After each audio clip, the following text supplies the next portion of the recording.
የኃይሊ ጉቢ ተራራ ያልተለመደ ባህሪ በማምጣት እሳተ ገሞራ ፈነዳ። በሀገራችን በአፋር ክልል የተከሰተው ይህ ፍንዳታ የተለመደ አይነት እንዳይመስላችሁ። ባህር አቋርጦ ህንድ ድረስ በመሄድ ዓለምን እያስጨነቀ ነው። የዓለም ሚዲያዎች እንደሚዘግቡት አንዳንድ ሀገራት ለብዙ ስጋት ተዳርገዋል። ሰላም ውድ ቤተሰቦች፣ በዛሬው ፕሮግራማችን በሀገራችን ኢትዮጵያ ስለተከሰተውና ዓለምን እያሳሰባት ስላለው ስለ ኃይሊ ጉቢ ተራራ እሳተ ገሞራ እናያለን። ከማየታችንም በፊት ሳይንሳዊና አዳዲስ መረጃዎች እንዲደርሱ ቻናልን ሰብስክራይብ በማድረግ ቤተሰብ ይሁኑ። በረከት ደሳለኝ። ወደ ዛሬው ፕሮግራማችን እንለፍ። እንደ አውሮፓውያን አቆጣጠር ህዳር 23 2025 ነበር ይህ ክስተት የተፈጠረው። የኃይሊ ጉቢ ተራራ ይፈነዳል ብሎ ሳይንቲስቶችም ሆነ የአካባቢ ሰው አልተዘጋጀም ነበር። ምክንያቱም ተራራው እንደሚፈነዳ እንኳን የሚያውቅ አልነበረም። የአካባቢው ሰዎችም ክስተቱ እጅግ በጣም አስፈሪ እንደነበርና እንደ ቦምብ በድንገት እንደፈነዳ ለማህበራዊ ሚዲያዎች አጋርተዋል። የዓለም ሳይንቲስቶችም በክስተቱ እጅግ ተጠንቀዋል።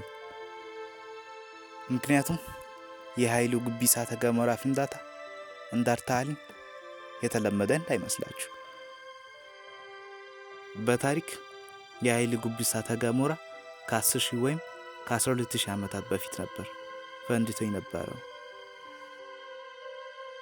12,000 ዓመታትን ሳይፈነዳ በመቆየቱ ሳይንቲስቶች ዶርማንት ቮልካኖ የሚል ስያሜ ነበር የሰጡት። ማለትም ከብዙ ዘመናት በኋላ አንድ የሚፈነዳ። ከባህሪያቸው አንጻር እሳተ ገሞሮች አክቲቭ ቮልካኖስ፣ ዶርማንት ቮልካኖስ እና ኤክስቲንክት ቮልካኖስ ተብሎ ለሶስት ይከፈላሉ። አክቲቭ ቮልካኖስ የሚባሉት ልክ እንደ ኤርታሌ ሳያቋርጡ ላቫዎችን የሚተፉ ናቸው። ዶርማንት እሳተ ገሞራዎች ደግሞ ልክ እንደ ኃይሊ ጉቢ ከብዙ ዘመናት አንድ የሚሆኑ ናቸው። ኤክስቲንክት ቮልካኖች ከስማቸው እንደምንረዳው አንዴ ከፈነዱ ድጋሜ ጭራሽ የማይፈነዱና የሞቱ ናቸው ማለት እንችላለን። ለኃይሊ ጉቢ እሳተ ገሞራ በዓለም ታዋቂው ኤርታሌ በቅርብ ይገኛል። ኤርታሌ በአክቲቭ እሳተ ገሞራዎች የሚመደብ ሲሆን ያለማቋረጥ ላቫዎችን በማፍሰስ በዓለማችን ድንቅና አስፈሪ እሳተ ገሞራ ተብሏል። እንደምታወቀው እሳተ ገሞራዎች የሚፈጠሩት በመሬት ውስጥ ባለ ከፍተኛ ሙቀት ምክንያት ነው። በዚህ ምክንያት የቀለጠ አለት ወይም ማግማ መሬትን ሰንጥቆ ይወጣል። ስለዚህ ኤርታሌን እጅግ አስፈሪ የሚያደርገው እነዚህ እንቅስቃሴዎች ያለማቋረጥ መከሰታቸው። ኃይሊ ጉቢና ኤርታሌ እሳተ ገሞራዎች የሚገኙት በታላቁ ምስራቅ አፍሪካ ስምጥ ሸለቆ ውስጥ ነው። ይህ ቦታ እጅግ አስፈሪና ለመኖር አዳጋች ሙቀት ያለበት አካባቢ ነው። በእንደዚህ አይነት መሬት ውስጥ እንቅስቃሴዎች ምክንያት የምስራቅ አፍሪካ ስምጥ ሸለቆ በየዓመቱ ብዙ ሴንቲሜትሮችን እየሰፋ እንደሚሄድ ሳይንቲስቶች ተናግረዋል። ይህ አካባቢ በብዛት የላቫ ሐይቆች የሚገኙበትና በሙቀት የሚታወቅ አካባቢ ነው። የኃይሊ ጉቢ እሳተ ገሞራ ሲፈነዳ የአካባቢው ነዋሪዎች ለብዙ አደጋ ያዳረጋቸው ሲሆን እዛ አካባቢ የነበሩ ዱር እንስሳት እንዲጠፉና የቤት እንስሳት እንዲራቡና እንዲጠሙ አድርጓቸዋል።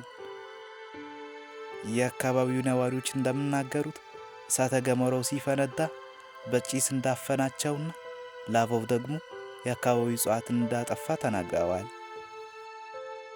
ይህ ብቻ እንዳይመስላችሁ፣ እሳተ ገሞራው ብዙ ሰዎችን አፈናቅሏል፣ ብዙ ሀገራትን ለስጋት አዳርጓል። ብዙ ሀገራት በረራዎቻቸውን ያቋረጡ ሲሆን ህንድ በቀዳሚነት ትጠቀሳለች።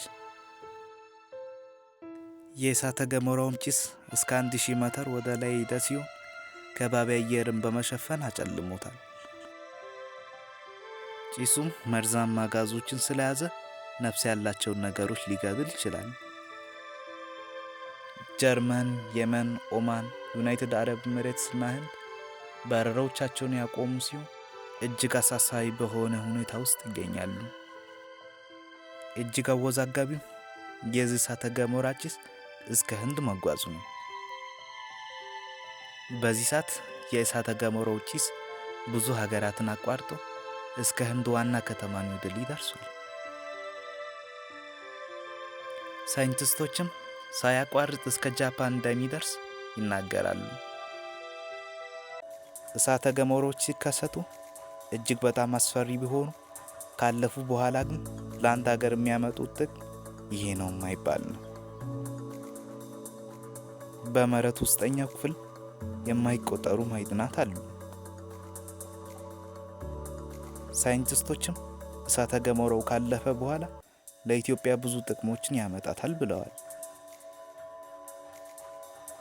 ቪዲዮን ስለተከታተላችሁ አመሰግናለሁ። ቪዲዮ ካስተማራችሁ ላይክ በማድረግ ሀሳብ ካላችሁ ኮመንት ላይ በመጻፍ ቻናልን ሰብስክራይብ በማድረግ አበረታቱ። በቀጣይ ቪዲዮ እስክንገናኝ ሰላም።